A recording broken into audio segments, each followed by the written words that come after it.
வணக்கம் மக்களே, இது நம்ம ரேண்டம் வாய்ஸ். இன்னைக்கு நம்ம ஒரு புது அனிமே சீரிஸ் தான் பார்க்க போறோம். இந்த சீரிஸோட பேர் என்னன்னு கேட்டீங்கன்னா விஸ்டோரியா தி வாண்டன் ஸ்வாட். ஸோ இந்த சீரிஸ் வந்து சண்டேஸ் மட்டும் ரிலீஸ் ஆகிற ஒரு சீரிஸ் மக்களே. ஸோ ஒவ்வொரு ஞாயிற்றுக்கிழமையும் இந்த சீரிஸை பார்க்கணும் அப்படின்னு நினைச்சீங்கன்னா ஒவ்வொரு ஞாயிற்றுக்கிழமையும் மறக்காம நம்ம சேனலை விசிட் பண்ணுங்க. ஸோ நம்ம எக்ஸ்பிளைன் பண்ணி இந்த சீரிஸோட ஒவ்வொரு எபிசோட அப்லோட் பண்ணிக்கிட்டே வருவோம். ஸோ அடுத்த எபிசோட் அடுத்த ஞாயிற்றுக்கிழமை ரிலீஸ் ஆயிரும். ஸோ இன்னைக்கான எபிசோட பார்ப்போம்.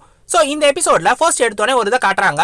இந்த பில்டிங் என்னன்னு கேட்டீங்கன்னா இது ஒரு மேஜிக்கல் அகாடமி, ரிகார்டன் மேஜிக்கல் அகாடமி. ஸோ அதுல நம்ம ஹீரோ இருக்கார்ல, இவர் பேரு வில் செர்ஃபோர்ட். இந்த மேஜிக்கல் அகாடமியில இருக்கிறதுலே முக்கியமான டேலண்டான பீப்புள் மட்டும் தான் இருப்பாங்க. ஸோ நம்ம வில் இருக்கார்ல, நம்ம வில்லு இந்த மேஜிக்கல் அகாடமியில படிச்சாலும் கூட நம்ம வில்லுக்கு சுத்தமா மேஜிக்கை யூஸ் பண்ணவே தெரியாது. அதாவது அவரால் ரொம்ப பேசிக்கான மேஜிக்கை கூட யூஸ் பண்ண முடியாது. அந்த அளவுக்கு அவரால் மானாவை கெஸ் பண்ணவே முடியாது. ஆனாலும் கூட இந்த மேஜிக்கல் அகாடமியில அவர் எதுக்காக இருக்கணும்? ஸோ போக இந்த சீரீஸை பாருங்க, உங்களுக்கே புரியும் அவர் எதுக்காக இங்கே இருக்காரு அப்படின்றது. ஸோ ஃபர்ஸ்ட் எடுத்தோடனே நம்ம ஆளு ஒரு டஞ்சனுக்குள்ள போயிருக்காரு. டஞ்சனுக்குள்ள போய் அங்கே இருக்கிற எல்லா மான்ஸ்டர்ஸையும் காலி பண்ணியிருக்காரு. காலி பண்ணி இதுக்காக கிரெடிட் கிடைக்கும் அப்படின்றதுக்காக தான் இது செஞ்சிருக்காரு. பார்த்தா ஒரு மான்ஸ்டர் இருக்காது, அங்கே எக்கச்சக்க மான்ஸ்டர் இருக்கும்.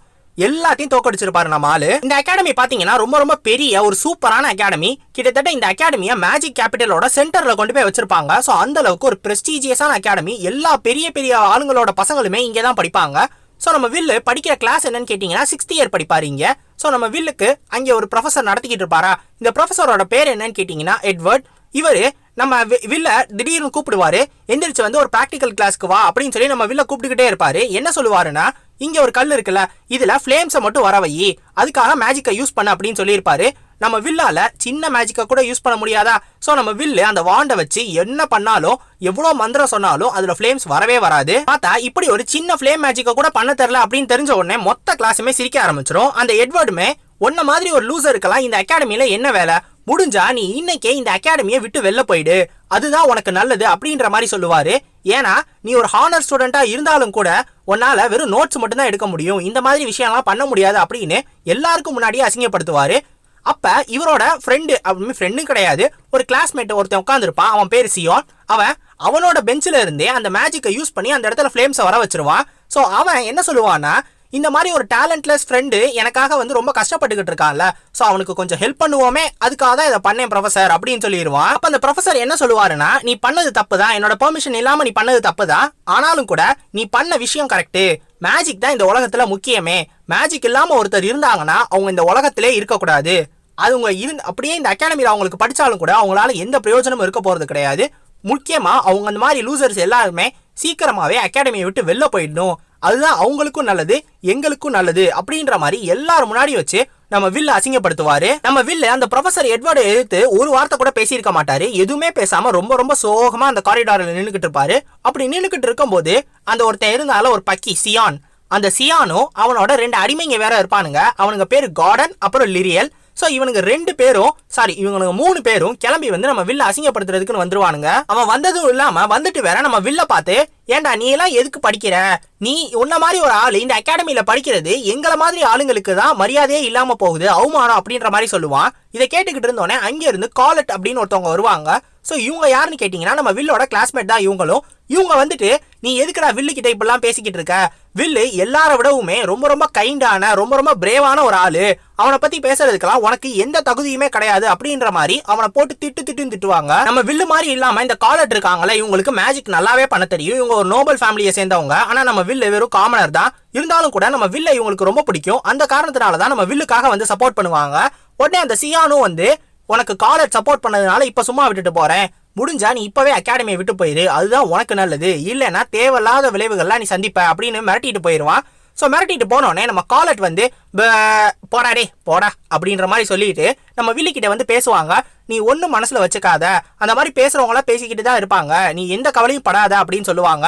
பார்த்தா நம்ம வில்லு அப்பையும் கூட, இல்ல எனக்கே தெரியும் நான் டேலண்ட் இல்லாதவன் தான், நான் இங்க படிக்கிறது எல்லாருக்குமே அவமானம்ன்றது எனக்கு தெரியும், இருந்தாலும் கூட என்னோட ப்ராமிஸை மீறி என்னால எங்கேயும் போக முடியாது அப்படின்னு சொல்லிடுவான். அது மட்டும் இல்லாம ஒன்ன மாதிரி ஒரு கியூட்டான பொண்ணு எனக்கு சப்போர்ட் பண்ண வந்துச்சுன்னா அதுக்காக நான் எத்தனை அவமானம் வேணாலும் படுவேன் அப்படின்ற மாதிரி சொல்லுவான். இதை கேட்ட உடனே அந்த பொண்ணு, என்னது கியூட்டா, யார சொல்ற, இந்த மாதிரிலாம் ஏன்டா நீ பேசுற, இந்த மாதிரிலாம் நீ வேற எந்த பொண்ணுகிட்டையும் பேசக்கூடாது, என்கிட்ட பேசின மாதிரிலாம் பேசிடாத தயவு செஞ்சு, வேற எந்த பொண்ணையும் பார்த்து நீ கியூட்லாம் சொல்லவே கூடாது அப்படின்னு சொல்லுவாங்க. சொன்ன உடனே நம்ம வில்ல என்ன சொல்லுவாருன்னா, அப்படியா? ஆனா சின்ன வயசுல இருந்தே எந்த பொண்ணை பார்த்தாலுமே நல்லா இருக்கீங்கன்னு சொல்லணும்னு சொல்லியிருக்காங்க. நீ உண்மையிலே கியூட்டா தான் இருக்க அப்படின்னு சொன்ன உடனே அந்த பொண்ணுக்கு இன்னுமே வெக்க வந்துடும். வெக்க வந்துட்டு ஐயோ நான் ஒரு நோபல் ஃபேமிலியை சேர்ந்த ஆளு, நான் இப்படிலாம் பேசக்கூடாது, நான் ஒரு சமயம் அப்படியே விழுந்துட்டேன், டக்குன்னு இந்த மாதிரிலாம் யோசிச்சிடவே கூடாது அப்படின்னு அந்த பொண்ணு சொல்லிக்கிட்டு இருக்கோம். அப்ப நம்ம வில்லு மேல பாத்துக்கிட்டு இருப்பாரு.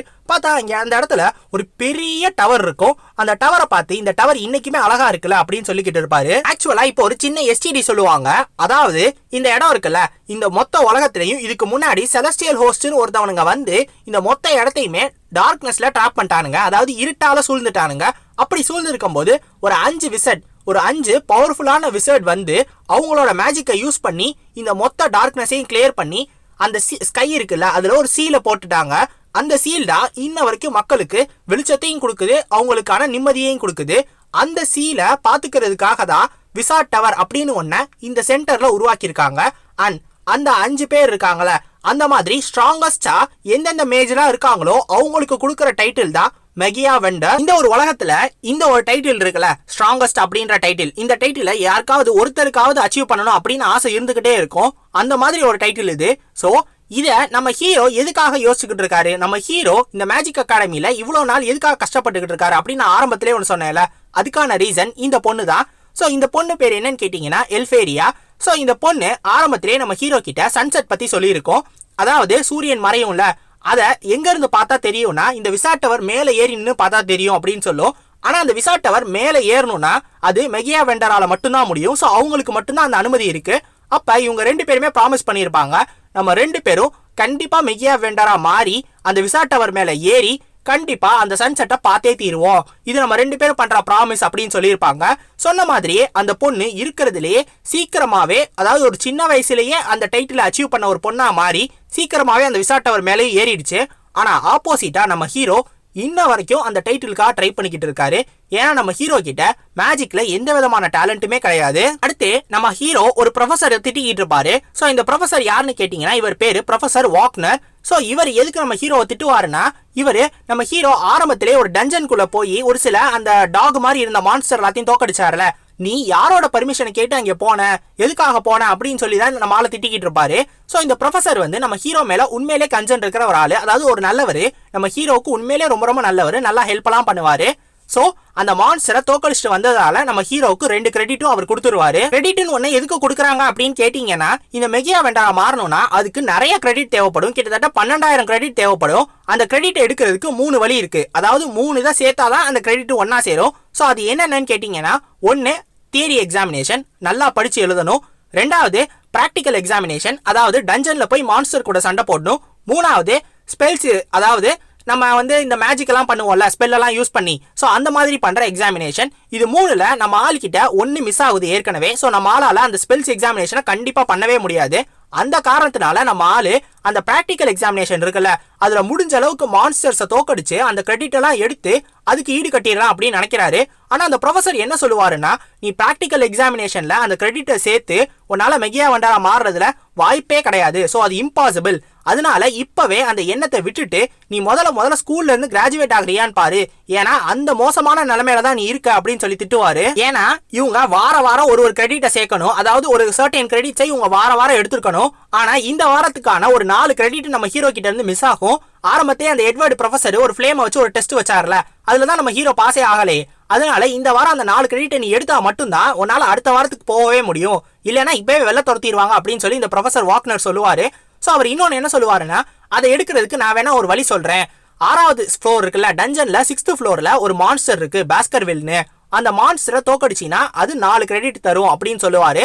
சோ நம்மளும் நான் கண்டிப்பா போய் அதை தோக்கடிப்பேன் அப்படின்னு சொல்லிக்கிட்டு இருக்கும் போது இதை வெளில இருந்து அந்த சியான் இருக்கால, அந்த ரெட் மண்டையன், அவன் ஒட்டி கேட்பான். அவன் ஒட்டி கேட்டுட்டு நேரா நான் போய் அதை தோக்கடிக்கிறேன், தோக்கடிச்சு இன்னைக்கே இந்த பயலை நான் வெளில துரத்துறேன் அப்படின்னு சொல்லி அவன் சொல்லுவான். நம்ம ஹீரோவும் அந்த மான்ஸ்டரை தோக்கடிக்கிறதுக்காக 6th ஃப்ளோருக்கு வந்துட்டாரு. சோ இந்த கேட் ஆரம்பத்துல இருந்தே நம்ம ஹீரோ கூட தான் இருக்கு. இது என்னன்னு கேட்டீங்கன்னா, இது நம்ம ஹீரோவோட ஃபெமிலியர் பெட்டு, இதோட பேரு கிக்கி.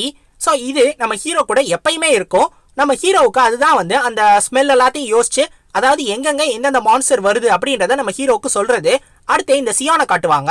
இந்த சியானு அந்த லைரில் அப்புறம் அந்த கார்டன் 2 பேரையும் கூட்டிட்டு அவனும் அந்த 6th ஃப்ளோருக்கு வந்துட்டான். இதுவும் எதுக்காக இவன் உள்ள வந்திருக்கானா, இந்த 4 கிரெடிட்டை மட்டும் இவன் அந்த மான்ஸ்டரை தோக்கடிச்சு இவன் வாங்கிட்டான்னு வச்சுக்கோங்களேன், நம்ம ஹீரோக்கு அந்த 4 கிரெடிட் கிடைக்காம போயிருமா. அப்ப அடுத்த வாரத்துக்கு நம்ம ஹீரோ போக மாட்டாரு. இப்பவே நம்ம ஹீரோவை வெளில துரத்திடுவாங்க. இதை பண்றதுக்காக யாரோட பெர்மிஷனையுமே கேட்காம இவனும் இவங்க 2 பேரையும் கூட்டிட்டு உள்ள வந்துட்டான். உள்ள வந்தது மட்டும் இல்லாம ஓவரா வேற பேசுறான். எனக்கு இவனை ஆரம்பத்துல இருந்தே பிடிக்கல. நம்ம ஹீரோ இவனை ஒரு 4 சப்புன்னு வச்சாதான் நல்லா இருக்கும். பார்த்தா இவனுங்கெல்லாம் நடந்து போயிட்டு இருக்கும் போது பின்னாடி இருந்து ஒரு மான்ஸ்டர் வந்து அந்த கார்டன் ஒருத்தர் இருந்தால லெஃப்ட் சைட்ல, அந்த சியானுக்கு லெஃப்ட் சைட்ல நின்றுகிட்டு இருந்தவன் அவனை ஒரு பஞ்ச் அடிச்சு அவனை ரத்தத்தோட அந்த பக்கம் விழுக வச்சிருக்கோம். சோ இதை கேட்ட உடனே மத்த 2 பேரும் கத்த ஆரம்பிச்சிருவானுங்க. நம்ம ஹீரோவும் சத்தம் எங்க இருந்து வருதுன்னு கேட்டு அங்கே போய் பார்த்தா அந்த சியான் இருக்கான்ல, அவன் அந்த மான்ஸ்டர் கிட்ட ரொம்ப கஷ்டப்பட்டுக்கிட்டு இருப்பான். சோ இவன் என்ன ஸ்பெல் யூஸ் பண்ணாலும் அந்த மான்ஸ்டருக்கு ஒண்ணுமே ஆகாது. அப்பதான் நம்ம ஹீரோவுக்கு தெரிய வரும், நம்ம ஏற்கனவே 6th ஃப்ளோர்ல பாஸ்கர்வில்னு ஒரு மான்ஸ்டர் இருக்குன்னு தானே சொன்னாங்க. ஆனா இது பாஸ்கர்வில் கிடையாது. இந்த மான்ஸ்டரோட பேர் என்னன்னு கேட்டீங்கன்னா ஈவில் சென்டினல். பாஸ்கர்வில் வெறும் 4 கிரெடிட் இருக்கிற மான்ஸ்டர் தான். ஆனா இந்த ஈவில் சென்டினல் இருக்குல்ல, இது 10 கிரெடிட் இருக்கிற மான்ஸ்டர். சோ அந்த அளவுக்கு ரொம்ப பவர்ஃபுல்லான, தோக்கடிக்கிறதுக்கு கஷ்டமான ஒரு மான்ஸ்டர். இதை பார்த்தோன்னே நம்ம ஹீரோ என்ன யோசிப்பாருன்னா, ஃபர்ஸ்ட் போனோடனே தோக்கடிக்கணும்னு தான் நினைப்பாரு. ஆனா அந்த சியான் ஃபர்ஸ்ட் மாட்டிக்கிட்டு இருக்கான்ல, சோ இவனை இப்படியே விட்டா நமக்கு ஒரு தொல்லை ஒளிஞ்சிச்சு, நம்ம ஈஸியா வந்து ஒரு தொல்லையில இருந்து வெளியே வந்துடலாமே, நம்மள யாருமே புள்ளி பண்ண மாட்டாங்களே அப்படின்னு யோசிப்பாரு. ஆனாலும் அந்த பொண்ணு சொன்னது ஞாபகம் வரும். அதாவது எல்ஃபேரியா என்ன சொல்லியிருக்குன்னா, நீ எல்லார விடவுமே ரொம்ப கைண்டான ஆளு, அதனால நீ யாரையுமே அப்படி விட்டு கொடுக்கவே மாட்ட, நீ விட்டு கொடுக்காம இருக்கிறதுக்காக உனக்கு நான் ஒரு கிஃப்ட் தரேன் அப்படின்னு சொல்லி ஒரு கிளாஸஸை கொடுத்துருக்கோம். நம்ம ஹீரோ அதை போட்டுட்டு, கண்டிப்பா நான் எதையுமே வந்து இது மாதிரி விட்டுட்டு போகவே மாட்டேன், அந்த சியானுக்காக இல்லைனாலும் கூட உனக்காக அட்லீஸ்ட் உன் பக்கத்தை நான் கூட வந்து நிக்கணும் அப்படின்றதுக்காக இதை நான் செஞ்சே தீருவேன் அப்படின்னு சொல்லி அந்த மான்ஸ்டரை தோக்கடிக்க போயிட்டாரு. அப்ப இந்த எட்வர்ட் இருக்காருல, இவர் நேரா உள்ள வந்து என்ன சொல்லுவாருன்னா, நம்ம அந்த சியானும் மத்த 2 பேரையும் கூப்பிட்டுட்டு நேரா 6th ஃப்ளோர் டஞ்சனுக்கு போயிட்டான், நீ உன்னோட பெட்டை யூஸ் பண்ணி அவன் எங்க இருக்கான் அப்படின்றத பாரு அப்படின்னு சொல்லி இருப்பாரு. உடனே இந்த வாக்னர் என்ன சொல்லுவாருன்னா, 6th ஃப்ளோர் தானே, ஒரு பிரச்சனையும் இல்ல, அங்க வில் இருக்கான், அவன் எல்லாத்தையும் பாத்துக்கிருப்பான் அப்படின்னு சொல்லிடுவாரு. சொல்லிட்டு அந்த கிக்கி இருக்குல்ல, அதோட தலையில ஒரு கிறிஸ்டல் இருக்கும், அது மூலமா அங்க என்ன நடக்குது அப்படின்றத அவங்க கிறிஸ்டல் பால்ல பாப்பாங்க. அப்ப அந்த ப்ரொஃபசர் வாக்னர் அந்த ப்ரொஃபசர் எட்வர்ட் கிட்ட என்ன சொல்லுவாருன்னா, நீங்க வேணா நம்ம வில்ல நம்பாம இருக்கலாம், அவன் கிட்ட மேஜிக்கை யூஸ் பண்ண தெரியல அப்படின்னு நீங்க வேணா அசிங்கப்படுத்தலாம், ஆனா ஒரு மேஜிக்கு இல்லாத மாதிரி ஒரு சூப்பர் ஹியூமன் ஸ்ட்ரென்த் வில்லுக்கு இருக்கு, அது மட்டும் இல்லாம எப்படிப்பட்ட அடியையும் தாங்குற அளவுக்கு ஒரு ஸ்ட்ராங்கான பாடியும் இருக்கு, மத்தவங்க என்ன ஸ்ட்ராட்டஜியை யூஸ் பண்றாங்களோ அதுக்கேத்த மாதிரி ஆப்போசிட்டா டக்குன்னு யோசிக்கிற அளவுக்கு அவனுக்கு மூளையும் இருக்கு. சோ அந்த அளவுக்கு ஒரு ட்ரூவான வாரியர் அவன். இந்த மாதிரி ஒரு மேஜ் இருக்கிற ஒரு இடத்துல உண்மையிலே ஒரு வாரியர்னா அது வில் மட்டும் தான் அப்படின்னு சொல்லுவாரு. ப்ரொஃபசர் நினைச்ச மாதிரியே நம்ம வில்லும் அது வச்சிருந்த அந்த ஸ்வாட் வச்சிருந்துச்சுல, அந்த கையை வெட்டிட்டு அந்த ஸ்வாடை கீழே விழுக வச்சிருவாரு. சோ இவர் போய் அந்த ஸ்வாடை எடுத்துருவாரு. அந்த ஸ்வாடை எடுத்துட்டு நான் கண்டிப்பா இந்த மான்ஸ்டரை தோக்கடிச்சே தீருவேன் அப்படின்ற மாதிரி அவர் முடிவோட இருப்பாரு. சோ அந்த ஸ்வாடை எடுத்துட்டு அவரோட ஸ்டாண்ட்ஸ்ல கரெக்டா நின்னுட்டு ரெடியா இருப்பாரு. சோ ரெடியா இருந்தோடனே அந்த மான்ஸ்டர் அட்டாக் பண்ணுமா, அந்த அட்டாக்கை அந்த ஸ்வாடை வச்சே தடுத்துட்டு கரெக்டா அந்த மான்ஸ்டரோட தலைய அப்படியே துண்டா வெட்டி எடுத்துருவாரு. சோ அப்பதான் அந்த ப்ரொஃபசர் லாஸ்டா ஒன்ன சொல்லுவாரு, அதாவது அவன் கத்தியை வச்சு ஸ்லாஷ் பண்ணானா அவன் மின்னலை விட வேகமா ஸ்லாஷ் பண்ணுவான், அந்த அளவுக்கு ஒரு பவர்ஃபுல்லான ஆள் தான் வில்லு அப்படின்னு சொல்லுவாரு. அப்ப அந்த சியான் கிட்ட போய் நம்ம வில்லு கைய கொடுப்பாரா, கொடுத்து இந்தாப்பா எந்திரிக்கிறியா அப்படின்ற மாதிரி கேட்பாரு. பார்த்தா அந்த சியானு அப்பயுமே ரொம்ப கோவமாவான். இதை வெளில பாத்துக்கிட்டு இருந்தால அந்த எட்வர்டு, அவன் இதை விட கோவமாகிட்டு இதெல்லாம் நான் ஒத்துக்கவே முடியாது, எப்பயுமே மேஜிக் தான் அப்சல்யூட், இதை என்னால ஏத்துக்கவே முடியாதுன்னு கத்திட்டே போயிடுவான். சோ நம்ம வில்லும் அடுத்த நாள் வந்து அந்த மான்ஸ்டரோட தலையை எடுத்துட்டு வந்திருப்பாரா. வந்தோடனே இந்த வாக்னரு என்ன கேட்காம நீ என்ன பண்ண அப்படின்ற மாதிரி திட்டுற மாதிரி சொல்லுவாரு. இருந்தாலும் கூட பரவாயில்ல, நீ எல்லாத்தையுமே நல்லதா தான் பண்ணியிருக்க, உனக்கு நான் 10 கிரெடிட்டை கொடுத்துட்றேன் அப்படின்னு சொல்லிடுவாரு. ஒரு ப்ராமிஸை காப்பாற்றணும் அப்படின்றதுக்காக விட்டுட்டு போன ஒரு மேஜிக் வாண்டோட ஒரு ஸ்வாடு சேரணும்னு நினைக்குது, அதாவது ஒரு மேஜோட ஒரு வாரியர் சேரணும்னு நினைக்கிறாரு. இந்த கதை எப்படி போகுது அப்படின்றத அடுத்த எபிசோட்ஸ்ல பார்ப்போம். சோ இந்த கதை தான் விஸ்டோரியா த வாண்ட் அண்ட் ஸ்வாட். இந்த கதை இனிமேல் எப்படி போகுது அப்படின்றதுக்காக பார்க்கணும்னா இந்த எபிசோடுக்கு ஒரு குட் பை சொல்லிக்கணும்ல. சோ அடுத்த எபிசோட்ல பார்ப்போம். அது வரைக்கும் சயனோரா கைஸ், அரிகத்தோ கோசாய்மஸ்.